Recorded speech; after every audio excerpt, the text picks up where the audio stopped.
Joseph, Joseph ওঠো না। আর কত ঘুমোবে, ওঠো না। কি হলো কি? আরে আজকে তো সানডে, আজ কোনো কাজ না, আজকে শুধু আমি ঘুমোতে চাই ব্যাস। কিন্তু আজ আমাদের অনেক কাজ আছে। এই বাড়িটা যে নিয়েছো, ইন্টেরিয়র করতে হবে তো।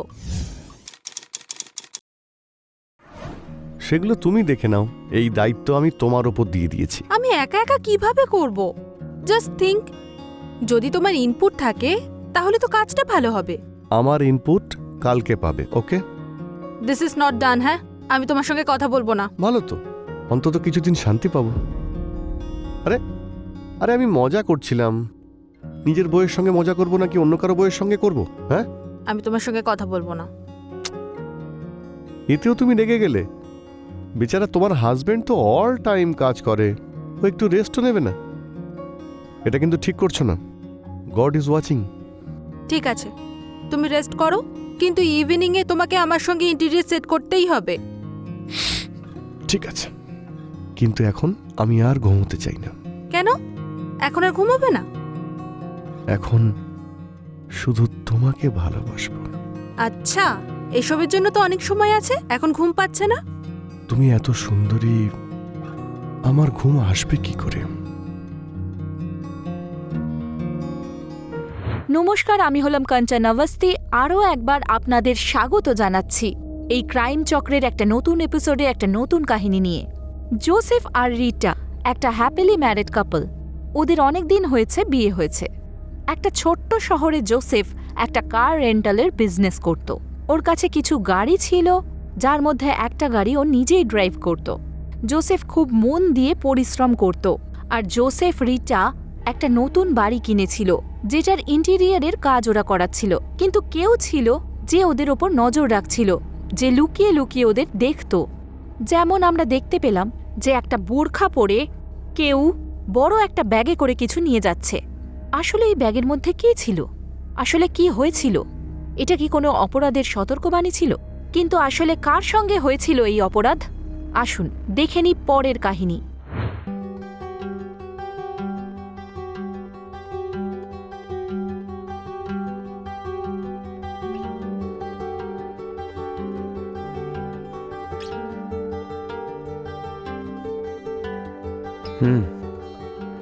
কি করছো আমার জান?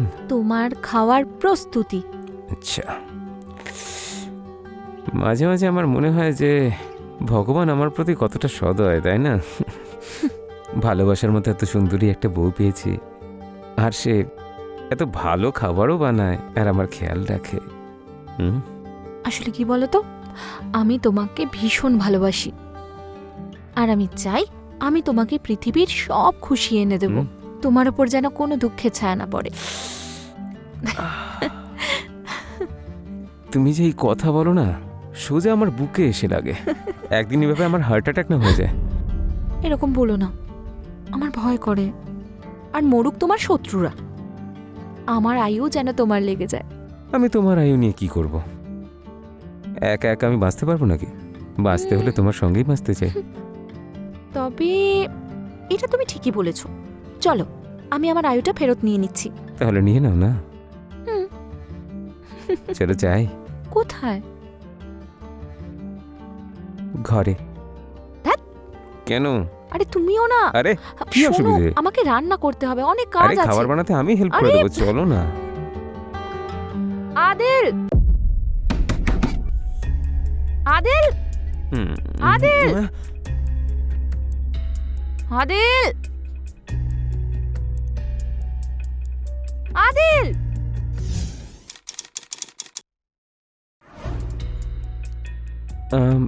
সরি মেম সাহেব, ওই একটু চোখ লেগে গেছিল, ঘুমিয়ে পড়েছিলাম। 10টা বেজে গেছে আদিল, আর এখনো তুমি ব্রেকফাস্টটাই বানাওনি। অফিসে যেতে আমার লেট হয়ে যাচ্ছে। তোমাকে এখানে কাজ করার জন্য রেখেছি, বিশ্রাম নেওয়ার জন্য নয়। মেম সাহেব শুধু 2 মিনিট দিন, আমি খাবার তৈরি করে দিচ্ছি। কোনো প্রয়োজন নেই তার, আমি বাইরে গিয়েই কিছু খেয়ে নেব। কিন্তু মনে রেখো, দ্বিতীয়বার যেন একই জিনিস না ঘটে, নাহলে এই চাকরিটা না তোমার হাত থেকে চলে যাবে। আমার ভালো মানুষের বারবার সুযোগ নিতে চেষ্টা করো না। সরি মেম সাহেব।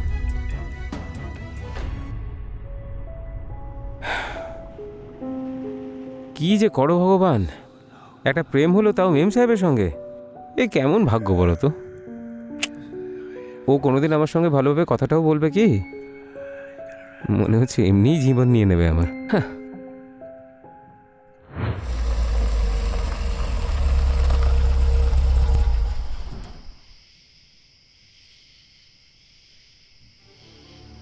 বলছি ম্যাডাম, হুম? ওই কালকে না আমার আসতে একটু লেট হবে, একটা দরকারি কাজ আছে। কোনো ব্যাপার না, আমি অন্য ক্যাব করে নেব। এমনিতেও কাল একটা আর্জেন্ট মিটিং আছে, আমায় তাড়াতাড়ি যেতে না হবে। না, তার কোনো প্রয়োজন নেই, আমি অন্য ড্রাইভারের ব্যবস্থা করে দেবো। Oh, so sweet of you, thank you.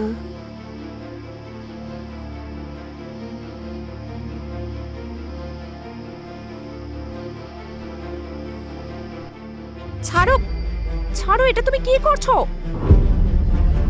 What the- আর যদি এরকম কিছু করো তাহলে টানে মেরে ফেলবো কিন্তু। ম্যাডাম, কি হয়েছে? আপনি ঠিক আছেন? কিছু না। আপনি এখানে কেন? ওই আপনার মোবাইলটা গাড়িতে ফেলে গেছিলেন, তাই দিতে এলাম। Thank you.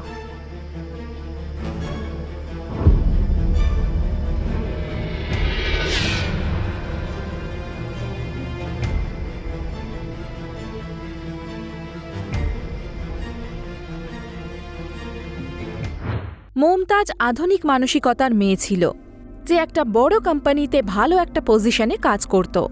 ও বাড়ির কাজকর্ম আর দেখাশোনার জন্য আদিল নামের একটি ছেলেকে নিজের বাড়িতে রেখে দিয়েছিল। মুমতাজ আদিলকে একজন কেয়ারটেকার হিসেবেই দেখত, কিন্তু আদিল মনে মনে মুমতাজকে খুব চাইত। ও মুমতাজকে বিয়ে করতে চেয়েছিল।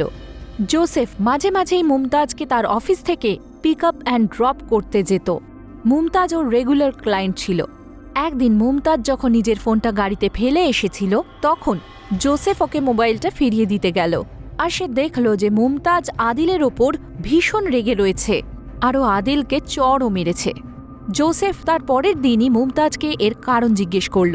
মুমতাজ তাকে বলে যে আদিল তাকে খারাপভাবে স্পর্শ করার চেষ্টা করেছে, আর তারপর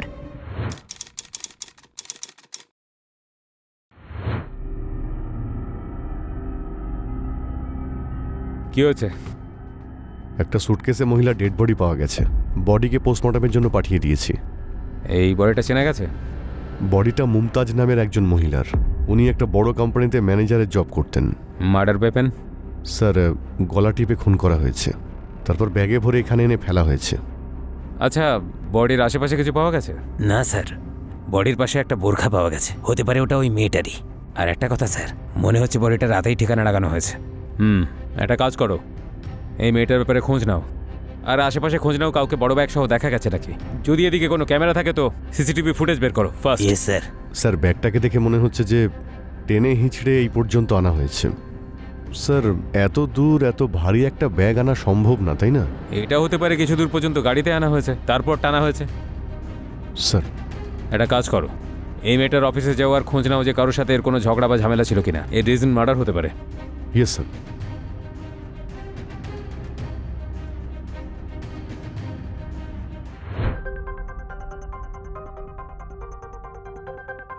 কি হয়েছে?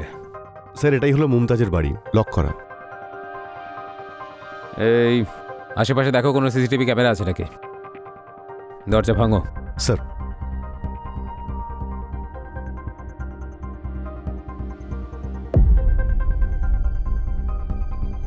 পুরো বাড়িটার তল্লাশি নাও, যদি খুন এখানে হয়ে থাকে তাহলে কিছু না কিছু সূত্র তো অবশ্যই পাওয়া যাবে। Okay sir.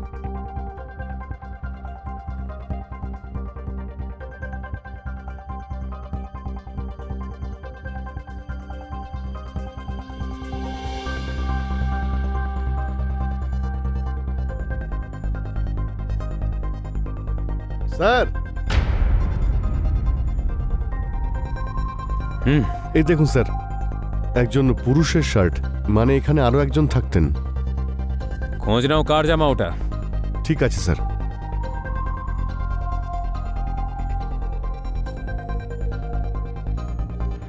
মুমতাজের জীবনে সবকিছু নর্মালি চলছিল, কিন্তু হঠাৎ করে পুলিশ ওর লাশ একটা নির্জন রাস্তার ধারে একটা ব্যাগের মধ্যে পায়। কিন্তু মুমতাজকে আসলে খুন কে করেছে ওই বোরখা পরে কোনো পুরুষ ছিল নাকি মহিলা? আর আদিলই বা কোথায়? আদিলের গায়ে মুমতাজের হাত তোলা আর তার ঠিক পরেই মুমতাজের লাশ এইভাবে রাস্তার ধার থেকে পাওয়া, এটা কি শুধুই একটা কাকতালীয় ঘটনা? যদি তাই হয় তাহলে আদিল হঠাৎ করে কোথায় অদৃশ্য হয়ে গেল? তবে আদিলই কি মুমতাজকে খুন করেছে? পুলিশ মুমতাজের অফিসে খোঁজ খবর নেয়। সেখান থেকে জানতে পারে যে অফিসের লোকেরা মুমতাজের ব্যক্তিগত জীবন সম্পর্কে কিছুই জানে না। মুমতাজ বেশিরভাগই একা থাকতে পছন্দ করত আর কারোর সঙ্গে বেশি কথাও বলতো না।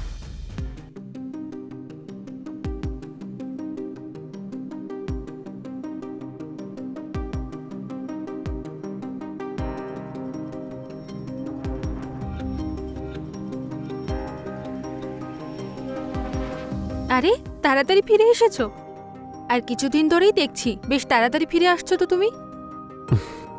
আরে যে ম্যাডামকে আমি ড্রপ করতে যাই না, ওনার ফোনটা অফ আসছে। ওনার বাড়ি গিয়ে দেখলাম যে তালা দেওয়া রয়েছে, জানি না কোথায় গেলেন। তাই জন্য আজকে আমার পুরো ছুটি, আর বাকি কাজগুলো তো ড্রাইভারই করে নেয়। বাহ, তাহলে চলো আমার সঙ্গে হাতে হাতে কাজ করো। ছুটি পেয়েছি মানে তোমাকে শুধু আজকে ভালোবাসবো। আচ্ছা শোনো না, কয়েকদিনের জন্য চলো না বাইরে ঘুরে আসি। কোথায় যাবে? আমাদের হানিমুনে আমরা যেখানে গিয়েছিলাম সেখানে। হ্যাপি? ইয়েস। সরি, আরে আসলে দরজা খোলা ছিল তাই আমরা ঢুকে পড়েছি। আপনার নাম জোসেফ? হ্যাঁ স্যার, আমি জোসেফ। আপনারা আসুন, বসুন। কি হয়েছে স্যার, কি জন্য এসেছেন?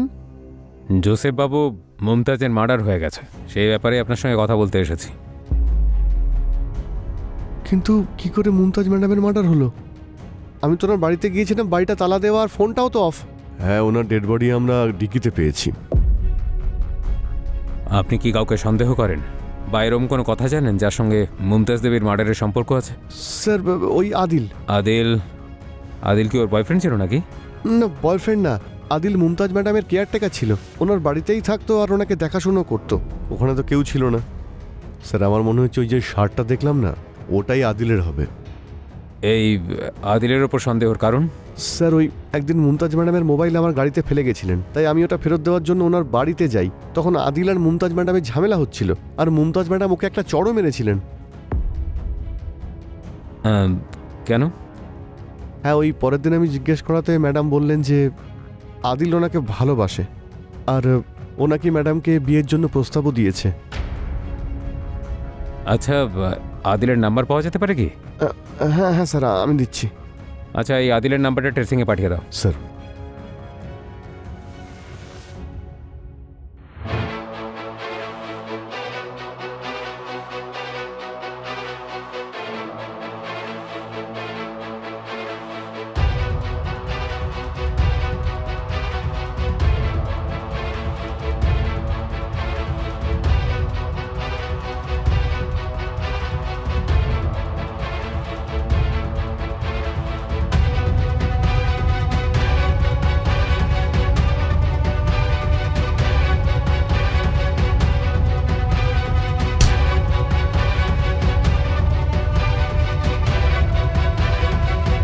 জোসেফকে জিজ্ঞাসাবাদ করার পরে পুলিশ এটা জানতে পারে যে আদিল মুমতাজের সঙ্গে জোর জবরদস্তি করতে চেষ্টা করছিল, বা এটাও বলা যায় যে খারাপভাবে স্পর্শ করার চেষ্টা করছিল, যে কারণে মুমতাজ আর আদিলের মধ্যে ঝগড়া হয়েছিল।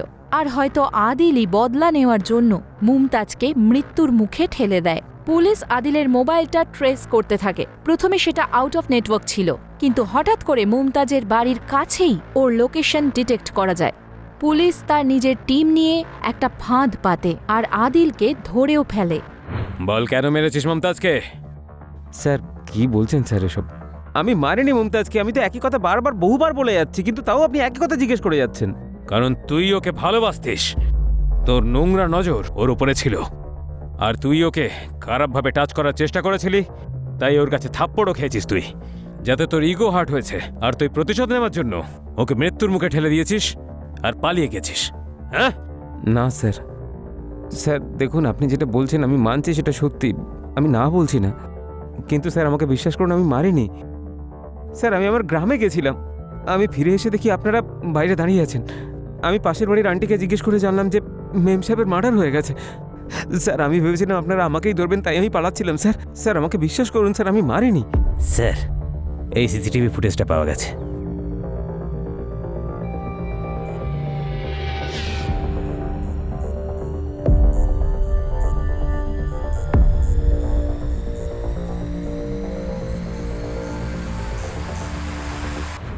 Rita, getting late. কি করছো তুমি? হ্যাঁ, আসছি তো। তাড়াতাড়ি করো।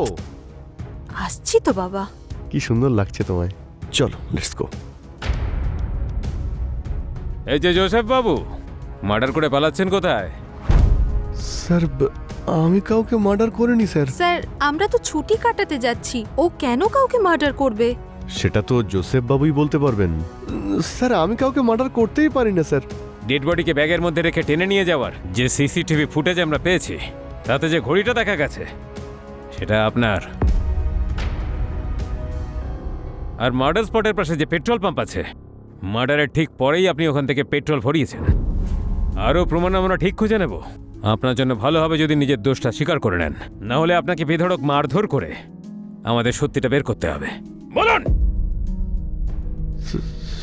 স্যার, আমি মুমতাজ ম্যাডামকে ওনার অফিসে ছাড়তে আর নিয়ে আসতে যেতাম। আমরা একে অপরকে ভালোবাসতে শুরু করেছিলাম, কিন্তু মুমতাজ আমি বিবাহিত সেটা জানতে পেরে গেছিল।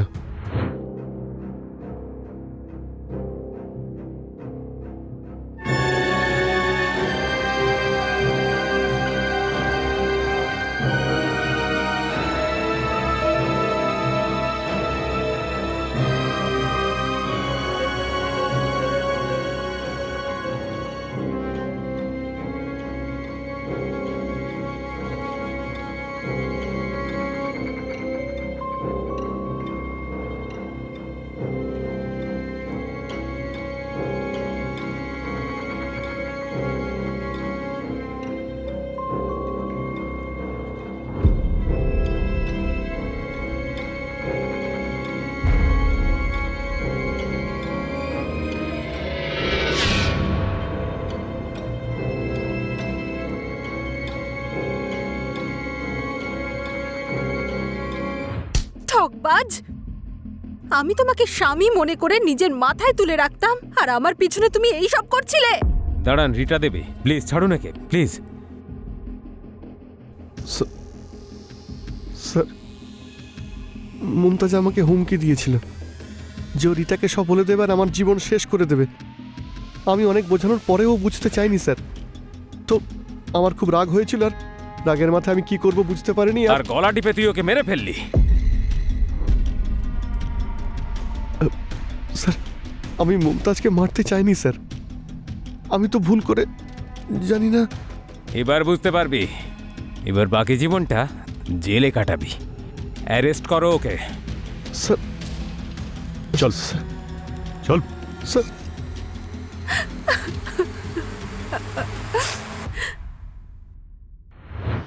জোসেফ আর মুমতাজ একে অপরকে ভালোবেসে ফেলেছিল। মুমতাজের এই কথাটা একেবারেই জানা ছিল না যে জোসেফ অলরেডি বিবাহিত। একদিন যখন মুমতাজ জোসেফের পিছু নেয় আর তার বাড়িতে লুকিয়ে ঢুকে পড়ে, তখনও জোসেফকে একটা মহিলার সঙ্গে রোম্যান্স করতে দেখে। পরে জিজ্ঞেস করলে মুমতাজ জানতে পারে যে ওটা জোসেফের স্ত্রী রিটা ছিল। মুমতাজের তো পুরো পৃথিবীটাই ওলটপালট হয়ে গিয়েছিল। মুমতাজ জোসেফের পর্দা ফাঁস করবে ঠিক করে নিয়েছিল, কিন্তু জোসেফ রাগের বশে মুমতাজকেই এই পৃথিবী থেকে সরিয়ে দেয় আর মানুষের নজর এড়ানোর জন্য বোরখার সাহায্য নিয়ে লাশটাকে সরিয়ে ফেলে। অপরাধ যতই চালাকির সাথে করা হোক না কেন, আইনের হাত থেকে বাঁচতে পারবে না। এমন আরও কাহিনী দেখার জন্য আমাদের সঙ্গে থাকুন। আবার দেখা হবে। জয় হিন্দ।